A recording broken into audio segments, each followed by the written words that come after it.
વલસાડના ગુંડલાવ જીઆઈડીસીમાં આવેલી ડેમોસા કંપની અને તેના કામદારો વચ્ચે પગાર વધારો, પીએફ અને ગ્રેજ્યુઇટી સહિત 14 જેટલી પડતર માંગણીઓને લઈને વિવાદ વકર્યો હતો.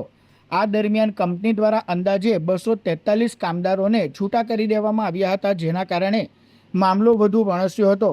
104 દિવસની લાંબી હડતાલ છતાં કોઈ ઉકેલ ન આવતા કામદારોની આર્થિક સ્થિતિ કફોડી બની હતી. આસપાસના ગામોના યુવાનોની રોજગારી છીનવાઈ રહી હોવાનું જણાતા સ્થાનિક સરપંચોએ હસ્તક્ષેપ કરવાનું નક્કી કર્યું હતું.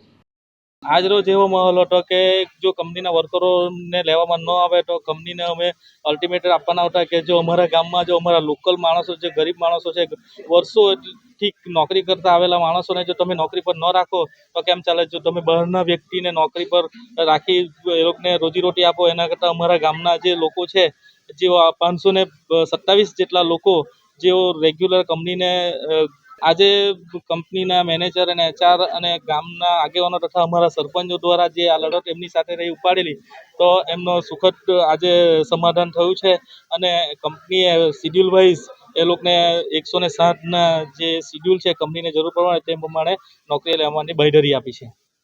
સરપંચોના દબાણ અને સમજાવટ બાદ કંપનીના મેનેજમેન્ટ ભૂપેન્દ્ર દેસાઈ અને મેનેજમેન્ટ કામદારોને પરત લેવા સંમત થયા હતા. સમાધાન મુજબ કંપની તમામ 500થી વધુ કામદારોને તબક્કાવાર શિફ્ટ મુજબ કામ પર લેશે. દરેક કામદારને મહિનામાં ઓછામાં ઓછી 20 દિવસની રોજગારી મળે તેવું આયોજન કરવામાં આવ્યું છે. આજરોજ કામદારોના પ્રશ્ન બાબતે આજુબાજુના ગામના સરપંચો આવેલા હતા એમની રજૂઆત માટે.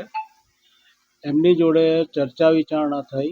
અત્યારની જે પરિસ્થિતિ છે એની બી અમને જાણ કરી.